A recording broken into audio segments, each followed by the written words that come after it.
It gives us great honor at this time to welcome today's commencement speaker, Timothy Richard Tebow. Tim Tebow is a two-time national champion, first-round NFL draft pick, and Heisman Trophy winner.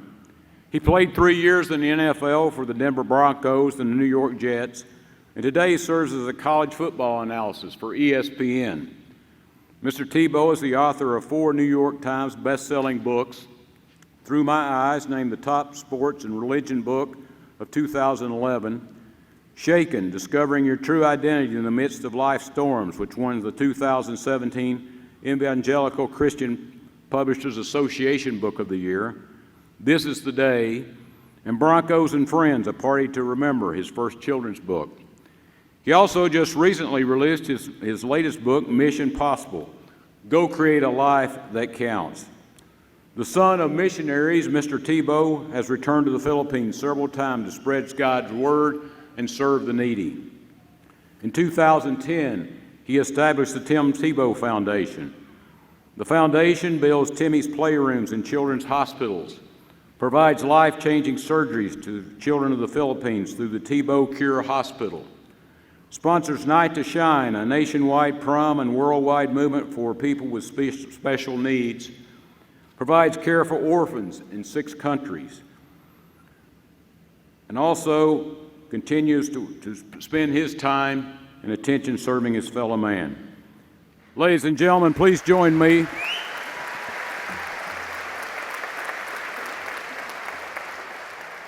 Ladies and gentlemen, please join me in giving a warm Trine University welcome to our 2022 commencement speaker, Tim Tebow. Thanks, brother.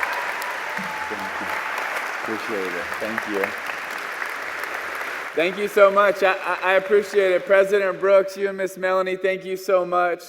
Provost Shannon, thank you. Board of Trustees, Gretchen, you put this whole thing on. Thank you. And Cisco, everybody that made this happen, we're so grateful. Thank you for having me. But honestly, it's not about them. It is about you guys. That's why I'm excited to be here. Family, friends, what an exciting time for you. Shoot, some of y'all are probably like, whew, we didn't even think we would make it. I know that's what my family said about me. I am so honored to be here. It's crazy I have the chance to give the commencement for an awesome university like Trine. I mean, shoot, a few years ago, I was just a homeschool dyslexic kid that couldn't really read. And now I have the chance to share with you guys, and I love doing it because when I look at you, I see difference makers, I see impact, I see change, I see purpose. That's why I'm excited to be here. Genuinely, I am excited to be here. Not because what you've accomplished, which is awesome, and you deserve to be congratulated. This should be an exciting time. It should be a celebration. But why I get excited is because it's the start of whatever is next for you. Of saying yes to your purpose, of saying yes to your calling, of saying yes to whatever is next for you, which is what gets me so excited. You see, I hope, guys, that you leave encouraged. I really do. I hope you leave encouraged. I hope your families leave encouraged. I hope the Board of Trustees leave encouraged. But you know what encourage means? It means to give support, confidence, or hope to. Those are really good things. Shoot, sometimes they can be amazing things. But they're also just feelings. And I hope it doesn't stop with just encouragement. My hope and my prayer would actually be that we all leave inspired. You know what inspire means? It means to fill someone with the urge to do something. And I would rather be someone that did something than felt something. At the end of your life, what do you think you're going to be more proud of? When I look back on my entire life, do you think I'm going to be more proud that, oh man, I remember that time I really felt something? Or are you going to look back and you go like, man, I remember that time I did something. So while I hope every single one of us leaves encouraged, and that is a really good thing, for all you graduates, I want it to be more. I want you to leave inspired, filled with the urge to do something. Albert Einstein got on a train in Boston, and he was heading to his destination, and the conductor comes back, and he's punching everybody's tickets, and he gets to Albert Einstein, And, Albert Einstein's looking for his ticket, and he looks in his jacket, and he looks in his pocket, and he looks in his wallet, and he can't find it anywhere. And the conductor's like, "Sir, it's okay. I know who you are. Don't worry about it. I know who you are." But Albert Einstein keeps looking for his ticket, so the conductor just keeps going by, punching everybody else's ticket. And he looks back, and Albert Einstein is still trying to find his ticket and rummaging through all his clothes, trying to find his ticket. And the conductor comes back and says, "Sir, I know who you are. You're good. Don't worry about it." And the conductor goes back and finishes punching everybody's ticket. And Albert Einstein is still trying to find his ticket. And he comes back and says, "Mr. Einstein, I know who you are. You're fine." And Albert Einstein says, "Yes, I know who I am too. I just don't know where I'm going." And I know that Trine has done an amazing job teaching you of who you are, and I hope you know who you are. But I also hope you know where you're going. I hope you know where you're going, and what I mean by that is not necessarily the end destination, but it's the path in which you're choosing to go. And when I think about the path that I want to go in my life, number one, it starts with convictions. I hope you are filled with the urge to live out your convictions. What does convictions even mean? A deep set of beliefs and certainties in my heart and in my mind. And they're going to be slightly different for every single one of you, but I hope that you say, "You know what, I'm going to live by my convictions," because when you do that, it means you don't have to be led by your emotions. But if your emotions lead your life, congratulations, the rest of your life will be a roller coaster. And unfortunately, most of us, our lives are led by our emotions. We're going to have highs, we're going to have lows. But our identity is going to be up and down. We're going to live a roller coaster. I remember just a couple of years ago, I had the opportunity to go speak in the Cowboys facility that Jerry Jones built, and I go there to speak for an amazing organization to help and encourage people in this awesome goal to make a difference in so many people's lives. But before I went to that event, they start showing me around. They show me the weight room and the indoor facilities and all of this, and it was literally one of the nicest things I've ever seen in my world. Like, Jerry Jones literally spent stupid money building this thing, And the weight room they had for fans was nicer than any of the weight room for any of the teams I ever played in. And do you know what happened as they started to show me all of these things? My emotions started to kick in. And I started to get a little bit bitter.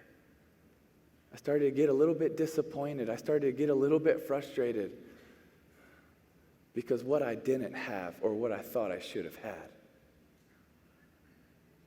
And it starts to build and build and build till the point where I'm no longer focused on what really matters because I'm so caught up in what I don't have. And it didn't change till I got upstairs for the event that night and I started to look around at all the people that we were there to help. And that was the first time in a couple of hours that it changed for me. But what changed for me was my perspective, and that's the second thing that I hope you live out in your life, is a pursuit to have perspective on what really matters. Because guys, it is really hard. The world is going to tell you over and over again, what you need to pursue is money, fame, power, praise, promotion, platform, all of these things. You know what? I've been fortunate at times to have some of them. And I know a lot of people that have a lot of them. And some of the most empty people I know have the most. It's not going to satisfy you. It's not going to fulfill you. It's not everything. Now, it's not a bad thing. I hope that you're successful. I hope you have those things. I hope you go crush it, but I hope you know it's not everything. At the University of Florida, I was fortunate my freshman year to win a national championship, my sophomore year to win the Heisman, my junior year to win another national championship, and my senior year, our goal was to be the best ever, win 3 out of 4 national championships. And we were so excited. It was a goal that we had. It was a dream that we had. We were number one in the country the entire year. We go undefeated, and then we play Alabama in the SEC championship game, and we lose. And I was disappointed, and a lot of people would probably say, yeah, of course you're disappointed. It was a dream that you had, but honestly, I let it go too far, where it affected who I was and the way I was even treating people. And the next week, we were in Orlando, Florida for the Home Depot Awards, where they give to all the best college football players in the country. And the night before the award ceremony, there's a banquet that everybody has to go to. And so I'm sitting right down here in the front, and then they're bringing up some of the Alabama players and the Texas players because they're going to play in the national championship game, and I'm just watching this, just so ready to puke.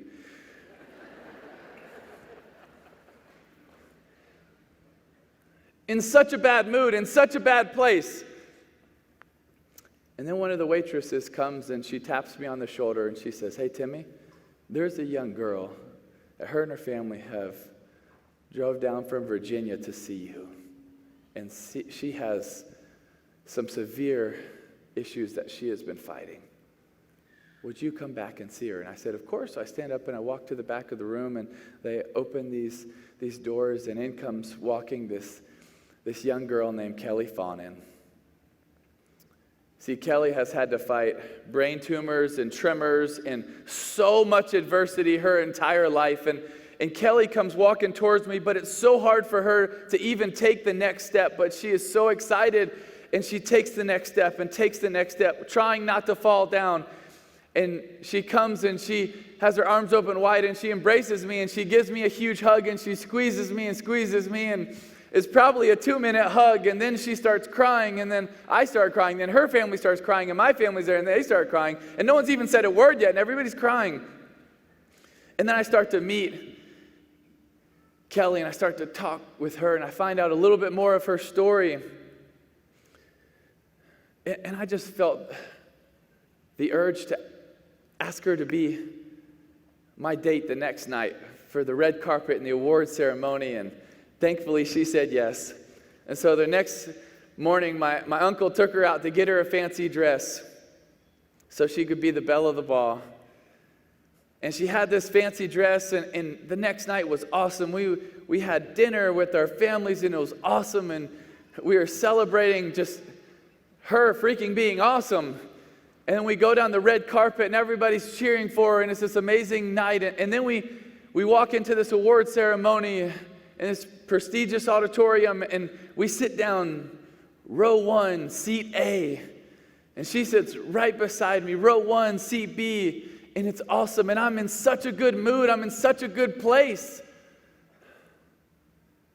And then the award show starts, and I believe that night I was up for 6 awards. They announce the first award, and I lose. Oh, no problem. It's okay. Tonight's about Kelly. No problem. They announce the second award, and I lose. Stings a little bit, but it's fine. It's about Kelly. They announce the third award, and I lose. The fourth award, and I lose. The fifth award, and I lose. And now I'm kind of getting pissed.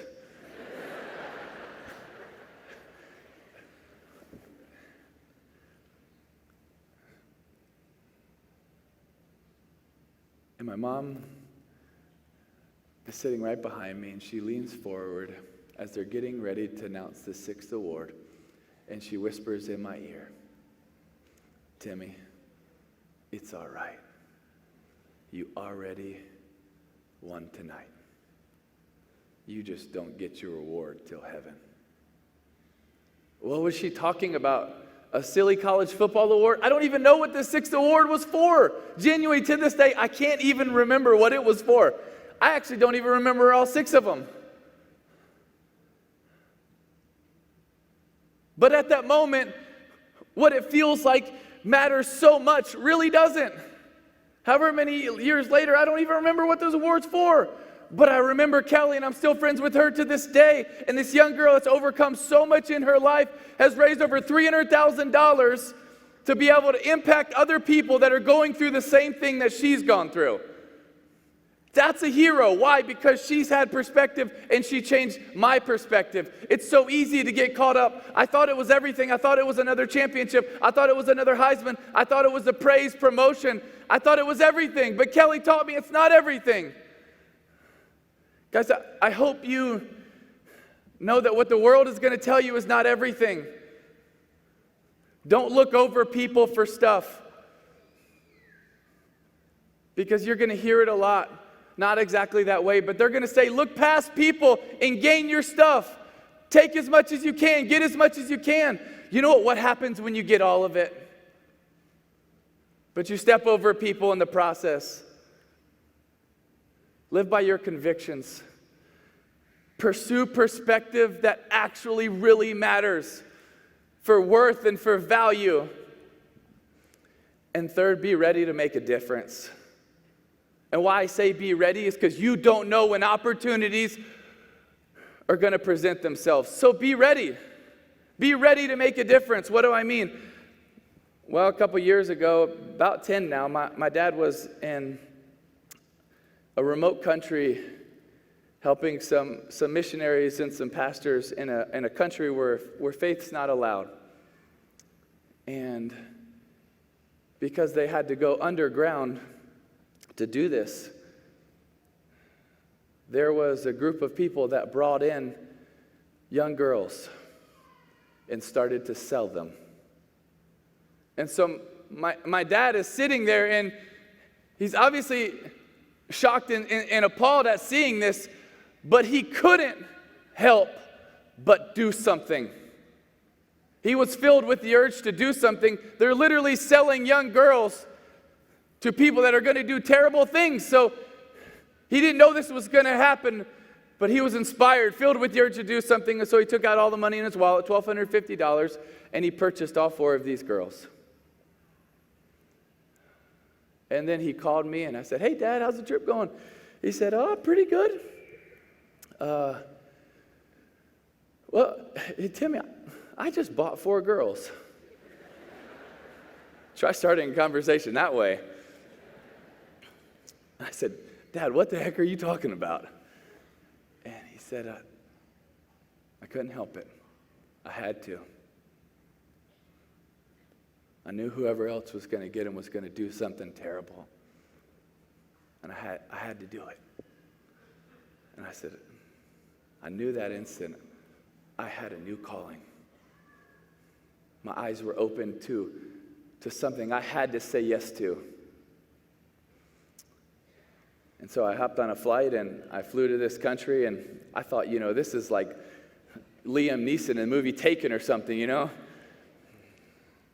But then I get there and I find out a lot of these girls were even sold by their family in desperation. And one of the girls that broke my heart was a young girl that her mom was selling her every day to make money, and she didn't make enough one day, and her mom was so frustrated and disappointed in her that she took her and she boiled out her eye.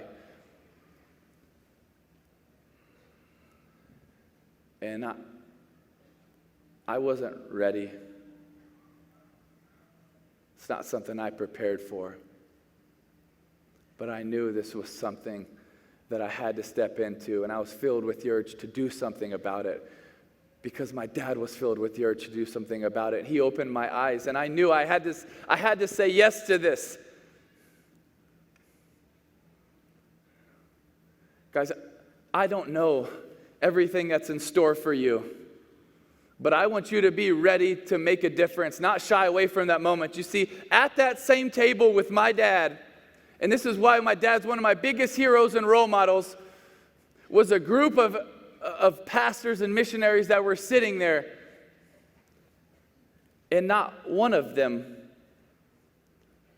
raised their hand to be a part. Not one of them said, you know what, I'll go in with you. Not one of them said, hey, how can I help you take care of these girls? And they had their reasons, they had their excuses. Well, you're putting it into a horrible trade if people are going to do bad things. Yes, it's true. But say that to those 4 girls. I'm grateful that my dad, in that moment, didn't know it was going to happen, but he was ready to make a difference. Are you in your life ready to make a difference when that moment comes? Are you ready to say yes, even when it's hard, even when you don't know all the answers, even when you don't know all the plans? Do you know what calling means in the Greek? A divine and urgent invitation to accept responsibility for a particular task. I hope every single one of you, whenever it comes, wherever it comes, when you know this is what I'm supposed to say yes to, you say yes to that urgent and divine invitation to say yes to a particular task. You're going to say yes to that responsibility. And you're going to make a difference. Because you're not going to lead with your emotions. You're going to lead with your convictions. You're not going to get caught up in everything that the world says about you. And you're going to be ready to make a difference. The founder of Publix, George Jenkins. Do y'all know what Publix is? There's like 7 people nodding. Publix is, it's like Kroger or something, I don't know. And the founder of Publix was known for being super generous and giving away so much of his money. He was also known for hiring people with special needs. And literally to this day, my mom will pretty much only shop at Publix because they hire people with special needs. And he was known for being this amazing man. And on his deathbed, all these people wanted to be the ones to get the last interview of George Jenkins. But there's this young man around y'all's age that asked over and over and over and over again. And so they said, yes, you come give an interview.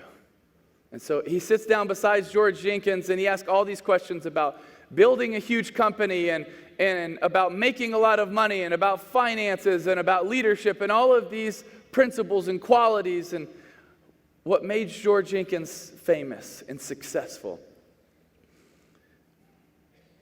Then after he finished, he said, Mr. Jenkins, thank you so much for your time, for answering these questions. But Mr. Jenkins, I have one more question for you. Mr. Jenkins, you've been so generous. You've given so much, and you've given away so much money. Mr. Jenkins, if you wouldn't have given away so much, how much would you be worth?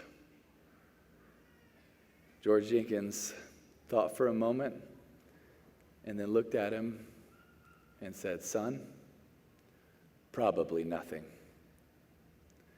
Because George Jenkins understood there's a difference between success and significance. And I hope every single one of you are successful. It would be my heart and my prayer. But more than that, I hope every single one of you are significant, because success is about us. Significance is about other people. And I believe we can find it when we live by our convictions over our emotions. We pursue perspective of things that really matter, and we're ready to make a difference. We're not going to get caught up in everything the world's going to tell us, but we're going to say yes to our calling, the urgent and divine invitation to accept responsibility for a particular task. I want you to know that you have a great calling, a great purpose. Say yes to it and go make a difference. God bless you guys, and thanks for having me. Thank you, Tim. Great message.